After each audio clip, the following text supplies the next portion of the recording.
quiconque les voit dit que oui, il est là pour moi. Il ne faut pas oublier que le corona a toujours existé, c'est la maladie des animaux. Et il y a un grand procureur qui m'a appelé à la Gombe pour me dire nous sommes des escrocs, mais c'est bon. Ce qu'il a fait, c'est la reste historique parce que nous avons assisté à un passage civilisé du pouvoir entre un président qui entre et un président qui sort. Les gens de La Fontaine, travaillez, prenez de la peine. Bonsoir et bienvenue dans Perspective. Perspective d'aujourd'hui va s'étendre sur plusieurs questions vu l'abondance de l'actualité. Nous allons parler, entre autres, du 4e procès dans l'affaire Vital Kamerhe et consorts. Nous allons parler également du déconfinement de la Gombe. Est-ce que c'est possible? Est-ce qu'il est temps que l'on puisse déconfiner la commune de la Gombe à l'égard du nombre des contaminés, des cas positifs? Nous parlerons, si le temps nous le permet, de l'examen d'État et du TENAFEP, parce que le gouvernement officiellement pense que les finalistes du secondaire et du primaire doivent absolument passer leur examen des fins d'études. Pour les uns, des fins d'études secondaires, examen d'État. Pour les autres, du TENAFEP, test national de fin d'études primaires. Nous parlerons également, si le temps le permet toujours, de l'affaire Jean-Marc Kabound à Kabound, qui, comme on le sait, est le président par intérim de l'UDPS. Et mon invité est un cadre de l'UDPS, je vais vous le présenter tout à l'heure. Nous parlerons également de l'affaire Tambwe Mwamba et tout naturellement de l'affaire Mukuna. Je reçois donc sur ce plateau M. Norbert Yamba Yamba. Bonjour Monsieur Norbert. Bonjour. Vous êtes donc cadre de l'UDPS et président de la nouvelle vision panafricaniste. Vous êtes également consultant international sur la question du développement et de décentralisation. Vous êtes aussi secrétaire général de l'Afrocentricité internationale, section RDC. Tout à fait, tout à fait. Je suis content, comme d'habitude, quand je vous reçois. Et vous êtes, je le dis, cadre de l'UDPS. Et nous allons parler, entre autres, de relations entre l'UDPS, le cash, d'une manière globale, et les FCC. Tout à fait. Alors, première question que je voudrais vous poser, est-ce que vous allez bien? Est-ce que vous avez l'impression que l'alternance intervenue en 2019, en décembre 2019, c'est l'alternance attendue par le peuple congolais? D'abord, merci Luc pour l'invitation. Il faut dire qu'il faut un parcours de combattant pour arriver ici avec toutes les mesures exigeantes par rapport à la pandémie. Voilà. Et, merci bien pour avoir pensé à moi. Merci pour l'opportunité que vous m'offrez. Alors pour revenir à votre question, est-ce que je suis content ou quelle est mon appréhension par rapport à l'alternance? Vous savez Luc, si on ne commence pas quelque chose, on ne commencera jamais. On a souhaité l'alternance, on a voulu qu'un projet remplace un autre projet. Et vous savez que pour un projet remplacer un autre projet, il faudrait un certain nombre d'ingrédients qui accompagnent naturellement cette vision. L'ingrédient suppose que voilà, l'UDPS qui gagne les élections présidentielles. Mais or, vous savez que nous sommes dans un système, dans un régime parlementariste rationalisé, c'est-à-dire en fait c'est le Premier ministre qui rencontre, presque un régime parlementaire en fait, hein, parce que c'est le Premier ministre qui rencontre au Parlement et le président Voilà. Et donc, le Premier ministre, lorsqu'il y rencontre au Parlement, il est choisi par la majorité parlementaire. Et c'est cette majorité parlementaire qui met en place un programme gouvernemental. Malheureusement pour nous, nous avons un président qui gagne les élections présidentielles. Les élections législatives sont gagnées par une partie adverse. La force à laquelle il était opposé. Bien entendu. Et lorsque vous regardez les différentes provinces, en tout cas aujourd'hui c'est 24 provinces sur 26 occupées par l'UFCC qui était notre rival principal. Et donc, que ce soit les gouverneurs, que ce soit les assemblées provinciales, entre le maire. Et vous savez qu'aujourd'hui, les responsables des villes ne sont pas changés, c'est FCC, le responsable, 145 territoires, vous imaginez. Nous avons près de 478 secteurs, et 267, j'allais dire, des chefferies, etc., occupés, et des cités occupées par l'UFCC. Donc, on peut dire que 24 provinces sur 26, et puis, croyez-moi, 1437 entités territoriales décentralisées occupées essentiellement par l'UFCC. Alors maintenant, qui cherche l'alternance? Quel est le projet qui remplace quel projet? Ça devient un problème. Et c'est comme ça que dans ce genre de situations, ceux qui sont censés, justement, gérer la République, acceptent véritablement de faire chemin ensemble. Raison pour laquelle, bien que nous avons gagné les élections présidentielles, bien que le président soit le président du Conseil des ministres, etc., étant donné que nous n'avons pas la majorité parlementaire, étant donné que c'est le FCC qui a une majorité au sein du gouvernement, nous avons accepté volontiers, n'est-ce pas, de construire la coalition. Parce que nous estimions que nous devons payer le droit à la contestation pour dire plus jamais ça. Les Congolais ont été les dindons de la face, non seulement en termes de régime qui se sont suicidés, mais également en termes de la politique qui a régenté la République.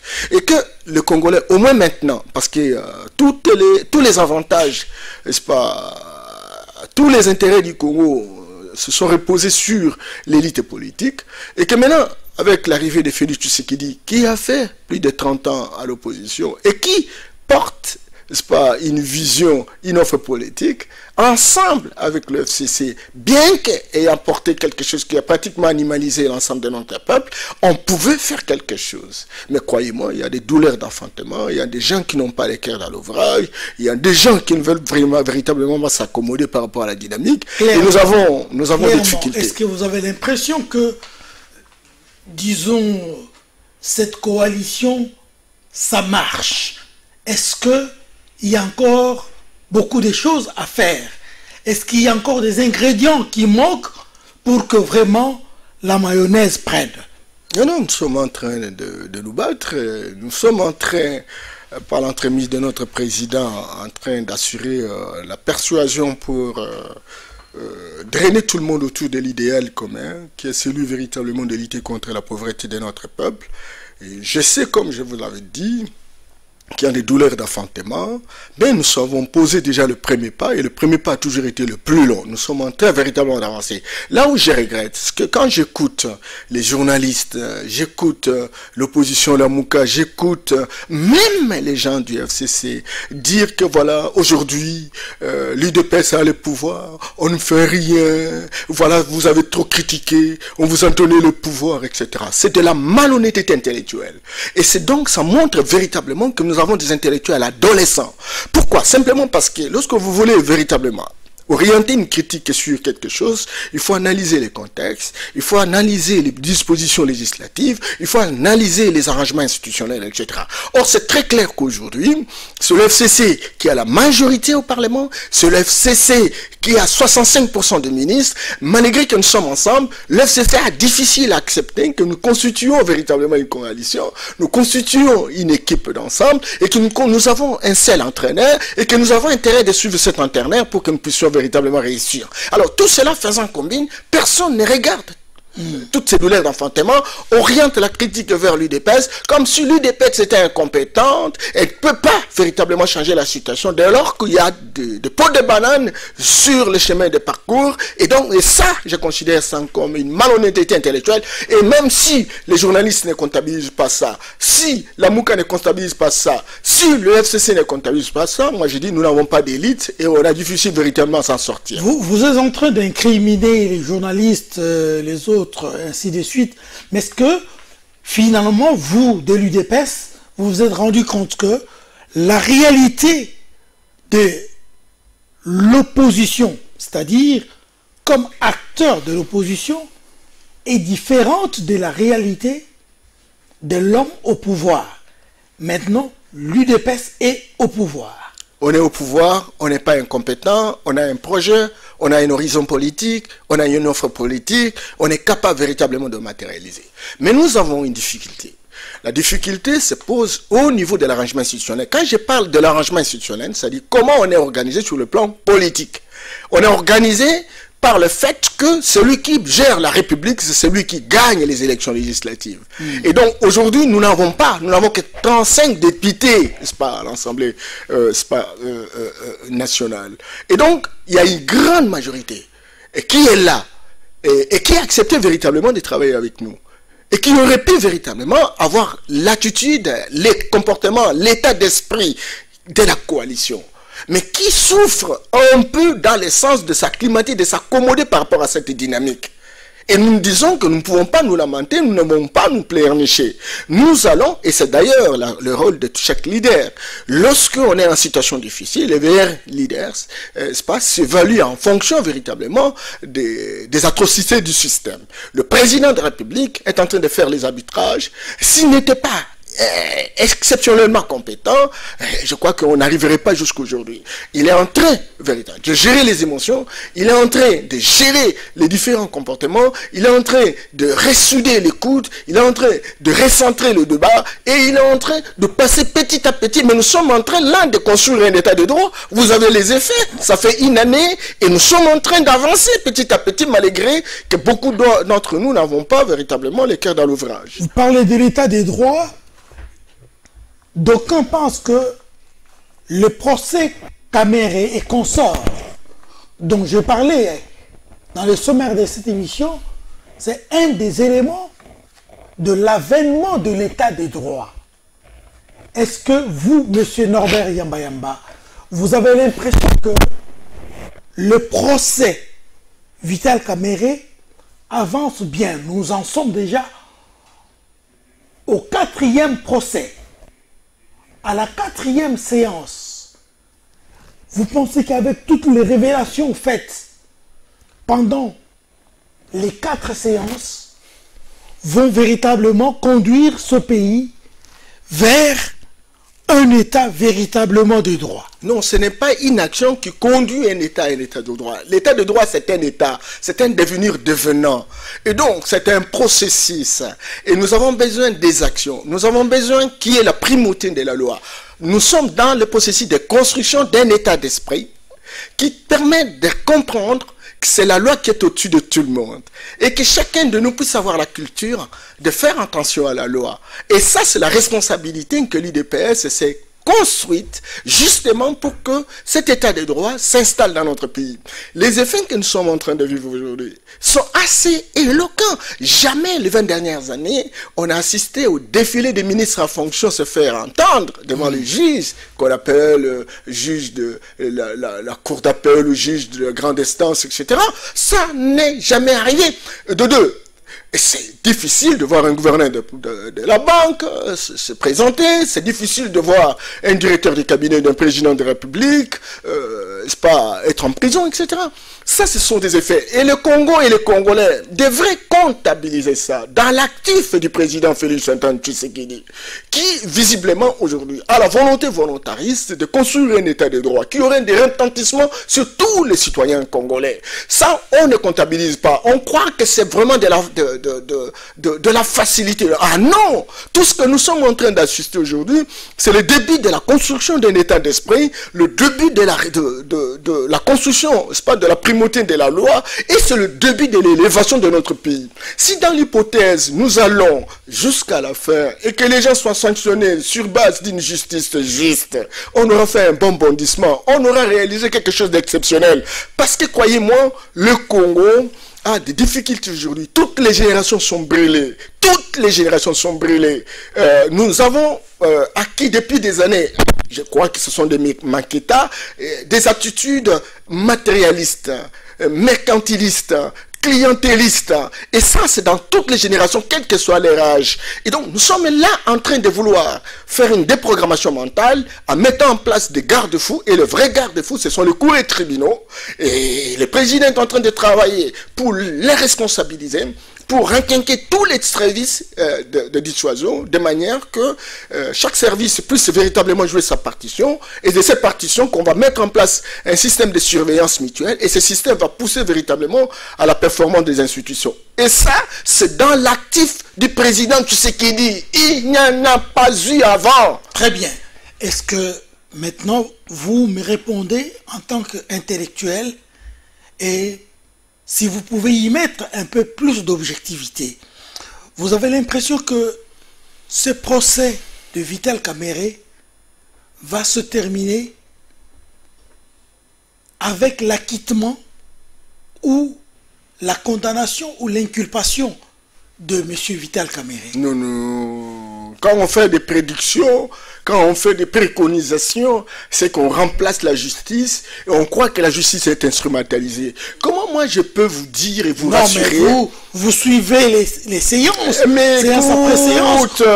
Vous pouvez déjà vous faire une opinion de la manière dont les choses sont menées et comment elles peuvent aboutir. Luc, d'abord, je ne suis pas juriste. Deux, aucun juriste, même un avocat, ne peut pas remplacer le tribunal. Et vous suivez de temps en temps quand le président du tribunal dit on va tirer toutes les conséquences. On va tirer toutes les conséquences. Toutes les questions que vous voyez les gens poser, ce ne sont pas des questions hasardeuses. Quand on pose une question, moi, pour toute personne intelligente, comprend où est-ce qu'ils veulent aller. Et la tendance générale, c'est que chacun véritablement joue sa partition. Il y a le parquet qui acquise, qui défend les intérêts de la République. Il y a les avocats de la République. Il y a les avocats de la partie civile. Et je pense que nous sommes dans une logomatie, une dispute sur les mauvais idées. Et on verra quel sera véritablement l'aboutissement du procès. Mais je ne saurais pas vraiment vous prédire quels seraient les résultats. Sinon, alors, c'est la repolitisation. Mais vous pouvez quand même me dire si vous, personnellement, à titre personnel, hein, si vous êtes satisfait de la manière dont le procès est en train d'évoluer. Oui, voilà, donc je vois que toutes les parties ont la liberté d'émettre leur point de vue. Je vois une sorte de gestion des contradictions. On aura vraiment posé un premier pas, je crois. On aura mis en place un premier jalon.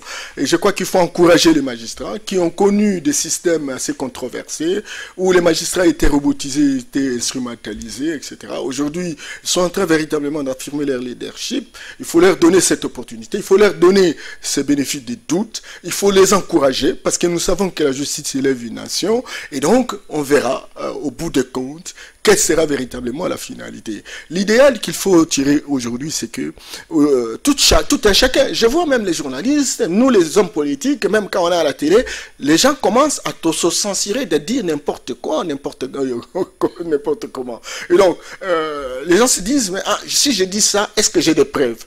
Voilà, ça construit. Vous savez, il y a une imbrication incidentielle quand on regarde ces choses-là. Il y a ce qu'on appelle des externalités. C'est-à-dire, oui, le tribunal, le procès s'est fait en direction des prévenus, ça c'est évident, mais il y a des externalités qui persuadent les uns les autres, qui deviennent des garde-fous dans les comportements et qui modifient véritablement la culture de la population, etc., au regard de ce que représente la justice. Parce que, croyez-moi, même dans tous les pays qui ont fait des progrès, etc., la justice est respectée. Et c'est la justice qui fait respecter l'État, etc. Si la justice est en deçà des hommes politiques, donc le pays ne va pas avancer. C'est très important. Aujourd'hui, je pense, c'est le début du commencement. Ces magistrats ont été habitués à recevoir des instructions. Aujourd'hui, ils sont en train de s'assumer. Voilà. Laissez-les. Ils sont en train aussi d'aller et de regarder. Est-ce que ça, ce sont le difficultés du parcours, mais finalement, ça va se cristalliser jusqu'à ce qu'ils vont comprendre que personne n'est derrière eux pour leur donner des instructions et qu'ils doivent affirmer qu'ils ont passé au minimum 5 ans à l'université et qu'ils ont droit véritablement de se faire respecter. Très bien. Je vous promets que je vous ferai revenir sur ce même plateau, si Dieu nous donne vie, pour que, au bout de ce procès, vous puissiez donner votre jugement, comment vous aurez trouvé les déroulements de procès, etc., etc. Je ne joue pas au divin, je ne peux pas non plus prédire, mais je dis qu'il y aura toujours des douleurs d'enfantement, on n'aura pas le résultat à 100%, mais au moins, ce que nous sommes en train d'observer, attendons de voir. Voilà, attendons de on voir. verra que les choses sont en train d'avancer. Quel est votre point de vue sur les déconfinements de la Gombe? Pourquoi je vous pose cette question? Parce que on a vu même dans le pays où on a décrété les confinements que finalement, ils se sont rendus compte que non, le virus ne sera pas exterminé, on doit apprendre à vivre avec. Ils ont commencé les déconfinements. À Kinshasa, en République démocratique du Congo, on parle du déconfinement de la commune de la Gombe. Comment M. Yamba Yamba a-t-il ou perçoit-il ce déconfinement qui est pour l'instant un projet? Oui, voilà, donc le président de la République avait déjà discuté avec les membres du gouvernement sur cette opportunité, sur cette question, c'est pas le déconfinement de la Gombe. Vous savez que la ville de Kinshasa a 24 communes. Bon, l'épicentre de la maladie, c'était la Gombe. Mais tout ce temps, c'est depuis le 8 mars que le premier cas de la pandémie a été identifié. Je crois le 10 mars. Depuis le 10 mars, c'est tout au plus. Et puis, bon, on a mis en place un certain nombre de dispositions. L'idée, en fait, c'était de mettre en place un schéma opératoire pour maîtriser véritablement le processus. Des mesures ont été éditées. J'ai suivi hier le ministre de la Santé qui parle d'autres enjeux de communication, etc., pour être plus proche de la population, etc. Et donc, ce qu'on a vécu à la Gombe, l'augmentation également des dispositions de dépistage, etc., la recrudescence des liens de dépistage également, les médicaments et compagnie, etc., montrent très clairement que on peut éviter le pire. On peut éviter le pire, surtout qu'on est dans un environnement tropical où la température est très élevée. Et il est même prouvé que bon, la température juste sur la survie véritablement du virus. C'est que très clairement, nous ne pouvons pas tout paralyser. C'est comme ça qu'il y avait au niveau du gouvernement. Et donc vous pensez que les déconfinements, non pas seulement de la commune de la Gombe, même du pays dans son ensemble, est une opportunité et que c'est une nécessité pour l'instant. Mais tout en maintenant véritablement les mesures de précaution. Les mesures de précaution doivent être maintenues. Aujourd'hui, Luc, tu es là avec ton masque, moi j'ai le mien. Voilà. Personne ne nous contrôle, mais nous avons pris conscience. On a même cristallisé cette façon de voir les choses. Tu vois. Donc, on continue à maintenir les mesures de précaution, etc. Mais entre-temps, on relance les activités. Parce qu'il ne faut pas non plus ne pas mourir de corona pour mourir de faim. L'État a beaucoup de défis, il y a des dépenses à réaliser, etc. Nous sommes partis sur un projet de mobilisation des recettes jusqu'à 11 milliards. Et cette maladie, dans les 3 mois, ça nous a beaucoup endommagé. Il faut donc qu'on puisse déconfiner tout en maintenant véritablement les mesures de précaution. Cela va nous permettre de sauver à la fois les gens de Corona, mais également construire la prospérité économique qui sera l'ouvrière des différents défis que nous avons pour que nous puissions véritablement nous en sortir devant cette situation. Est-ce que vous pensez qu'avec les déconfinements de la Gombe, ce sera une voie qui pourra donner lieu à l'organisation de l'examen d'État et du TENAFEP dans notre pays? Bon, les examens d'État, c'est un devoir obligatoire. Mais vous savez, lui, qui a des dispositions, en fait. Hein. Parce que j'ai entendu les gens dire, mais écoute, mais on voudrait organiser les examens d'État, même si le ministre a parlé au conditionnel. Parce qu'il dit, ça dépend, ça dépend, ça dépend. Il y a une série de ça dépend. Les gens ne comptabilisent pas ça. Ils voient simplement que non, il y aura examen. Ça, c'est la première chose. Deuxième chose, même à l'université, moi, j'enseigne. Lorsque vous avez un cours de 30 heures, et si vous pouvez travailler, vous avez déjà fait les 2 tiers, c'est que vous êtes censé bénéficier les frais des 30 heures. Voilà, c'est ça. Et donc, à l'école secondaire, j'insiste beaucoup, on a fait déjà les 2 tiers de la période. Et il n'y a pas que ça. Il y aura des dispositions qui seront prises. Donc vous pensez que les diplômes qu'on va décerner aux finalistes, mettons, de la 6e année et même de la 6e primaire, seront valables parce que les élèves auront suivi les 2 tiers. Les 2 tiers des enseignements. Mais il y aura une petite période conservatoire, on va leur donner pour accélérer naturellement, pour qu'on termine le programme. C'est aussi obligatoire. Mais ça, c'est le ministre, avec les différentes commissions techniques, qui analysent et qui vont présenter au gouvernement et ils vont en discuter. Rien de tel n'est encore pris. Alors, en tant que mesure. Est-ce qu'il y aura des conséquences sur le plan de la formation? Vous êtes enseignant. Est-ce que la formation sera solide, une solidité telle qu'on l'aurait voulu en temps normal? Mais ce sont des mesures conservatoires. Je vous ai dit que, bon, déjà, le principe, on lève l'option sur le principe que les examens d'État doivent avoir lieu parce que les 2 tiers des cours ont été donnés. Voilà, ça c'est la première chose. Deuxième chose, on s'est dit, les 2 tiers ne suffisent pas. Est-ce que nous n'avons pas encore un temps nécessaire qui permette d'accélérer les enseignements avant que ces examens interviennent? Et donc, les équipes de travail, par rapport à ces opportunités, ils vont finalement donner les modalités pratiques de cela. Donc, on ne va pas dire, venez simplement au mois de juillet présenter l'examen. Ah, mais non, nous sommes au mois de mai, nous avons consommé 2 mois, mais on peut y mettre minimum de temps pour dire, accélérons pour ceux qui n'avaient pas avancé. En tout cas, moi, je me rappelle bien quand nous, on était au collège, déjà au mois d'avril, on avait tout terminé les programmes. Voilà. Donc, moi, je pense qu'on ne va pas dramatiser sur cette question. Le ministre de l'enseignement est suffisamment outillé parce que c'est un professionnel. Il est avec son vice-ministre. Je le vois se débrouiller comme il se doit. Je pense qu'avec les communautés de parents, notamment, ils vont voir dans quelle mesure, et encore que cela soit validé par le Conseil des ministres, etc., pour qu'il y ait une discussion florissante et agissante qui permette de pouvoir lever un certain nombre d'options correspondantes. Très bien. Alors parlons maintenant, si vous le permettez, de l'affaire Jean-Marc Kabound, déchu du perchoir de l'Assemblée nationale, parce que il a fait une déclaration sur un montant de 7 millions de dollars américains pour organiser un congrès, semble-t-il. Est-ce que la déchéance de Jean-Marc Kabound, ce n'est pas l'expression de ceci que l'UDPS ne pèse pas beaucoup? Voilà son élément qui a été au perchoir de l'Assemblée nationale est facilement débouté.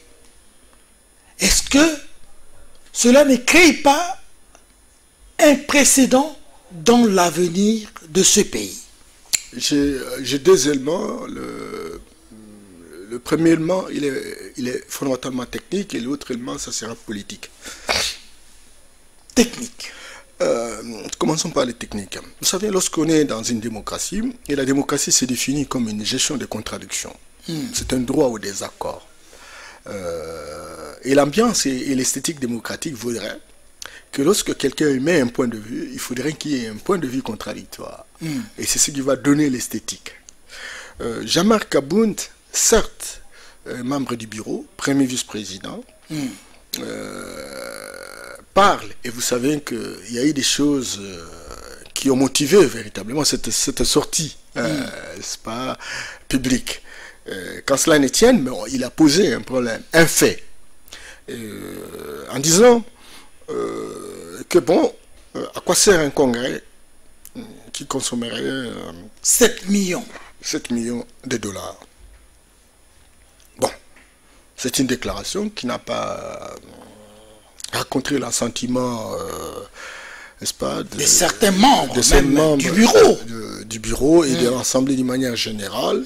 Surtout que, bon, Jean-Marc est connu par ses sorties qui, visiblement, est considéré de temps en temps comme étant récidiviste par les gens du FCC. Mais, parce que je vous parlais de la technique, moi, je pense qu'on aurait pu opposer Jean-Marc les montants contraires. Il a parlé de 7 millions. Parce que c'est anodin. Mais on lui a demandé, de démontrer ça. Il n'y est pas parvenu, c'est ça le problème. Excusez.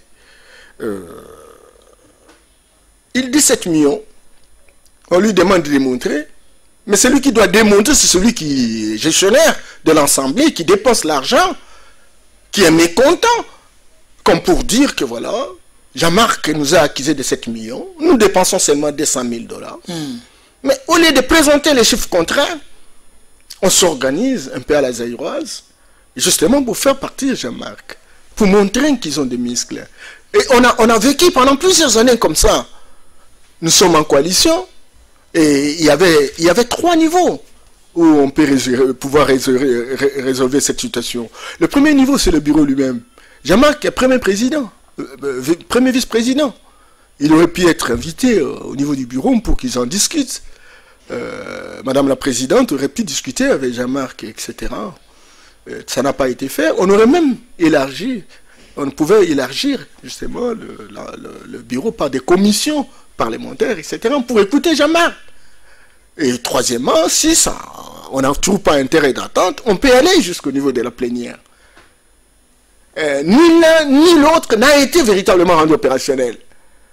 Et les gens prennent la responsabilité de pouvoir faire partir l'allié principal, celui qui a négocié avec eux.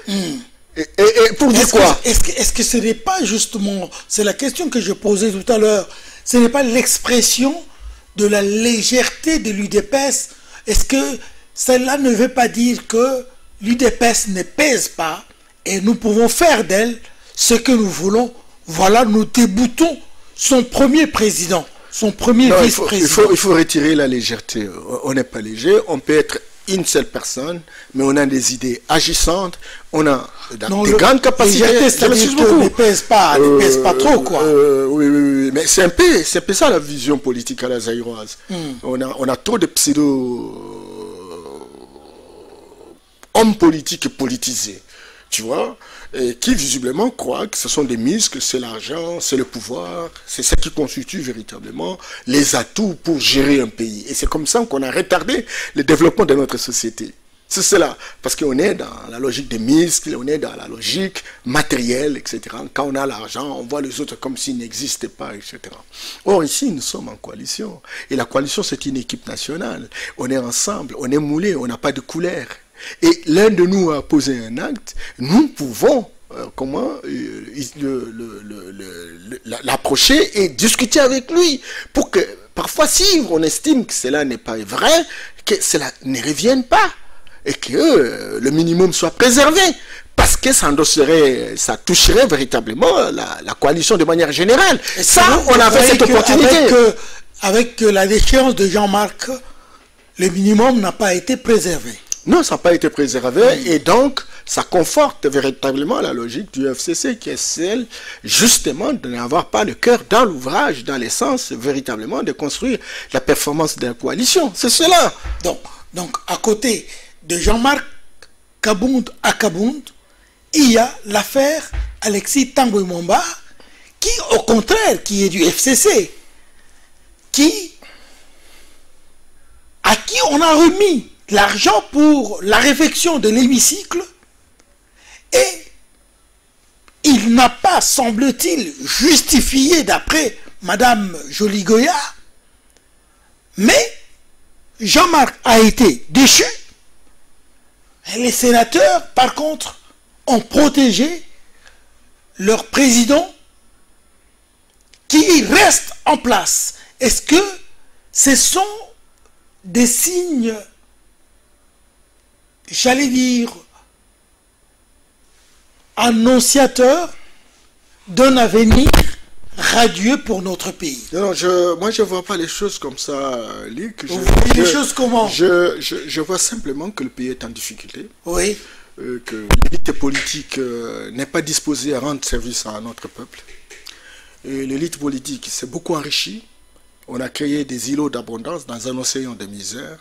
Et on continue véritablement à prospérer dans cette logique. Imaginez-vous que les gens se disent, bon, parce qu'on accuse Jean-Marc d'avoir posé un acte contrôlé, etc., même si personne n'est arrivé à lui opposer des chiffres contraires, etc. Ok, mais Jean-Marc n'a pas volé. Jean-Marc n'a pas posé un acte contrôlé. Et je me suis beaucoup. Nous parlons d'Alexis Tambwe-Mwamba. Et donc, lorsqu'on se trouve, il n'y avait même pas de présomption, seulement de détournement dans les chefs de Jean-Marc. Mais quand on arrive au Sénat, il y a cette présomption, il y a même une motion d'une députée, d'une sénatrice, etc., qui demande des explications au président de l'Assemblée. Quelle doit être la suite pour vous? Et les sénateurs se réunissent et ils disent, niet, on ne peut pas lever, comment on dit, l'immunité pour qu'il soit poursuivi. Voilà. Est-ce qu'ils ont mal fait? Moi, je dis c'est de leur droit d'accepter ou de refuser dès lors qu'ils estiment que les griefs qui lui sont reprochés ne sont pas plausibles. Cependant, moi je pense, pour des raisons d'esthétique démocratique et d'élégance, d'éthique, sans étiquette, on aurait pu aussi laisser la justice faire son travail. Tel n'a pas été le cas. On a travaillé comme d'habitude. Est-ce que vous pensez que c'était un précédent dangereux pour l'avenir du pays? Il ne faut pas... je ne voudrais vraiment pas perdre l'espoir, mais je voudrais simplement dire qu'il y a de nos compatriotes qui sont dans certains regroupements politiques, qui se sont enrichis insolemment et qui croient qu'ils ont hérité le Congo de leurs parents. Et qu'ils doivent faire ce qu'ils veulent. Tant qu'ils ont la possibilité d'avoir la force financière, d'avoir la capacité, d'avoir une influence sur les forces de sécurité. Et donc, plus personne ne peut oser dire quoi que ce soit en dehors d'eux. Et moi, je leur demande à ce qu'ils puissent comprendre que il n'y a pas un peuple qui a souffert en Afrique comme le Congo aujourd'hui. Vous savez, mon cher ami, lorsque vous regardez la géopolitique africaine, il y a des grandes évolutions, vous savez. Je lisais hier le produit intérieur brut à parité de produits d'achat, de prix des produits, de parité d'achat. Et j'ai vu que le pays, par exemple, comme l'Égypte, il est à 1116 milliards de dollars. 1116. Et lorsque vous prenez par exemple des pays comme l'Afrique du Sud, vous êtes dans les 1054, 1000, pas 900, 1054 milliards de dollars. C'est la locomotive en Afrique centrale, en Afrique du Sud. Et l'Égypte, c'est la locomotive en Afrique du Nord. Vous prenez l'Éthiopie, on est à 984 milliards.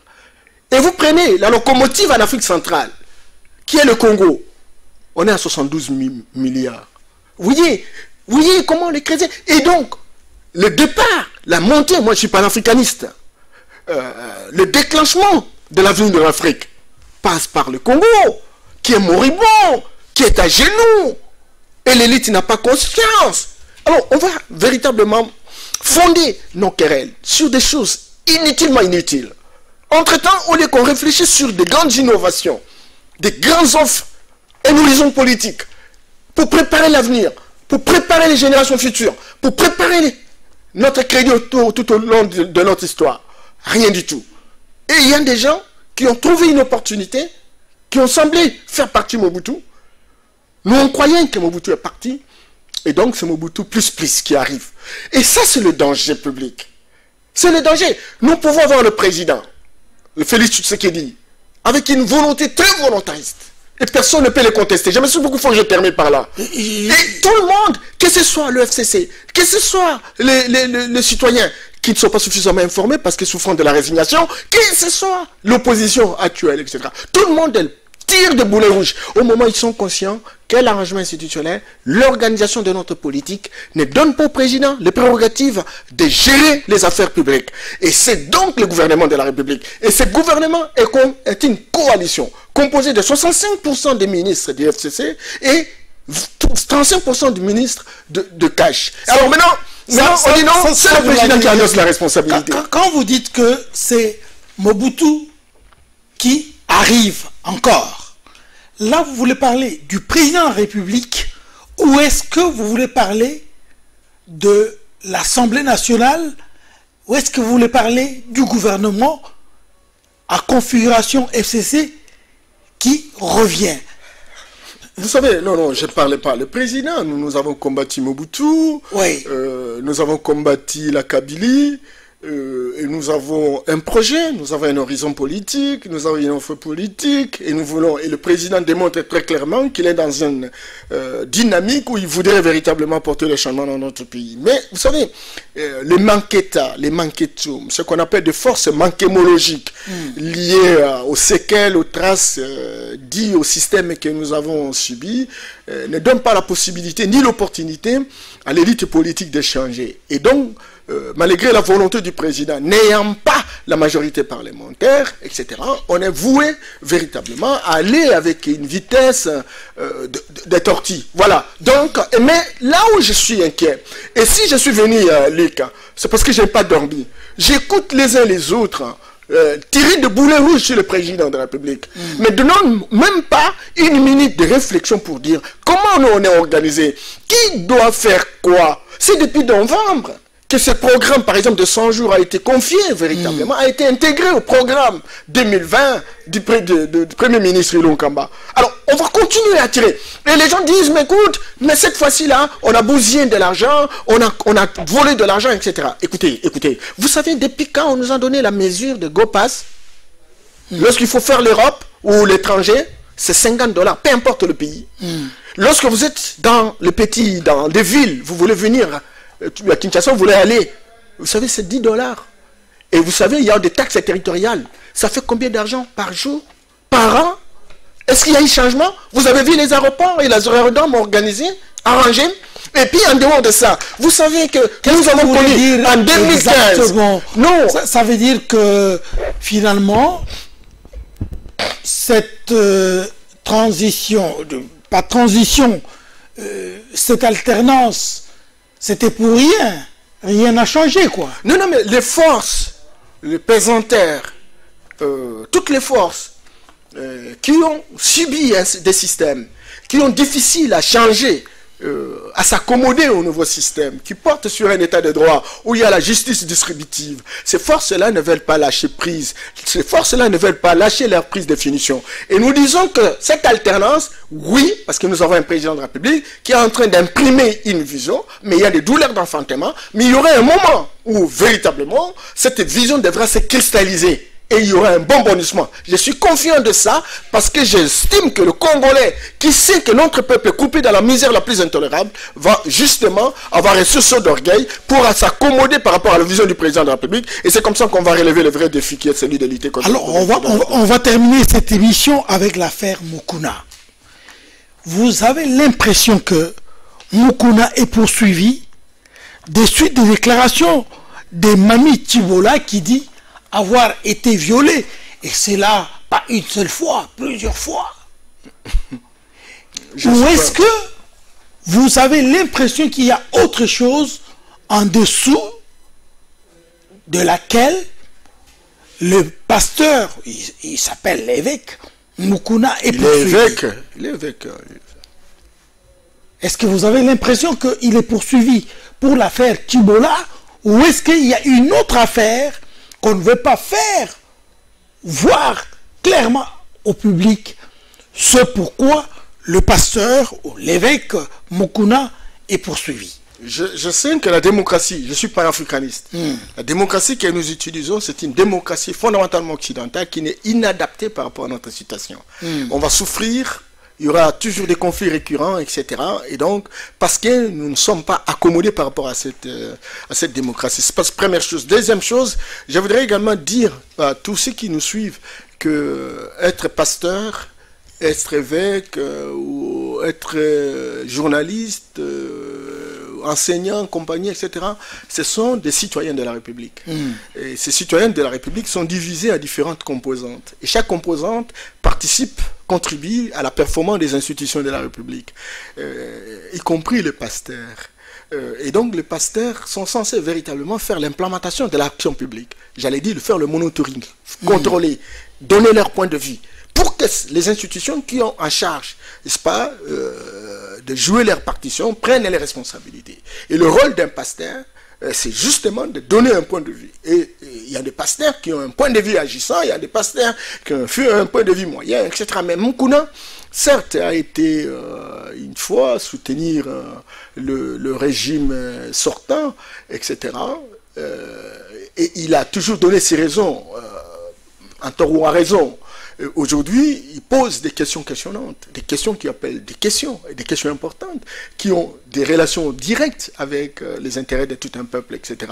Et donc, il peut le faire, parce que j'entends même des intellectuels qui se déclarent universitaires renier ce droit de pouvoir poser des questions, pour que les institutions qui prennent des décisions stratégiques jouent leur partition. Donc, quand il le fait, ce n'est pas un crime de lèse-majesté, bien au contraire, c'est de la responsabilité citoyenne.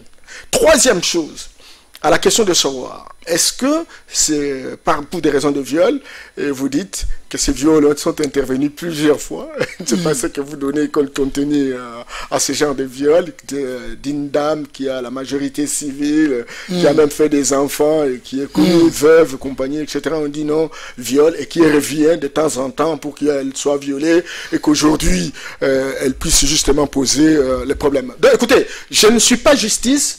Le problème est en justice, la justice pourra véritablement clarifier.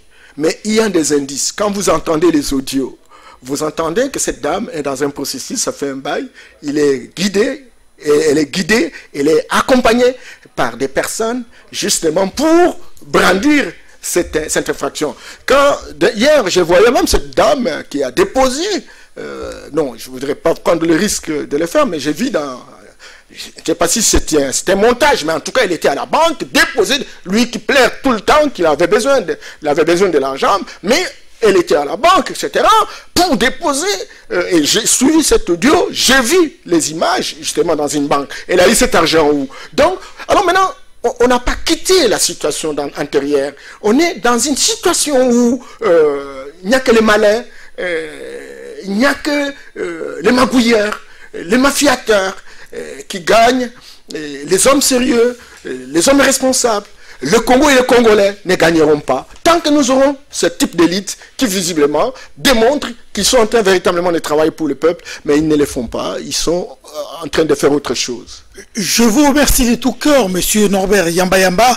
Je rappelle que vous êtes cadre de l'UDPS, vous êtes président de la nouvelle vision panafricaniste, vous êtes consultant international sur la question de développement et de décentralisation, vous êtes également secrétaire général de l'Afro-centricité internationale, section RDC. Donc, je vous rappelle que merci de vos analyses et que je vous rappellerai très prochainement sur ce même problème pour faire votre lecture sur comment les choses vont évoluer dans notre pays.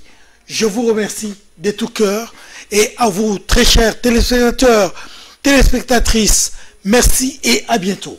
C'est moi qui vous remercie. Je suis très heureux à notre peuple de commencer à regarder les choses avec beaucoup plus d'attention parce que si on ne se met pas debout, si on regarde les choses avec un regard regardant, écoutez, on aura les yeux qu'un peu plairés parce que je ne vois pas que l'élite nous rassure. Très bien. Je vous remercie aussi pour votre langage un peu philosophique. Ça fait du bien, ma foi, dans la vie de la nation. Merci un bien. regard regardant. Bien entendu. Bien entendu. Merci et à bientôt. Quiconque les voit dit que oui, il est là pour moi. Il ne faut pas oublier que le corona a toujours existé, c'est la maladie des animaux. Et il y a un grand procureur qui m'a appelé à la Gombe pour me dire nous sommes des escrocs, mais c'est bon.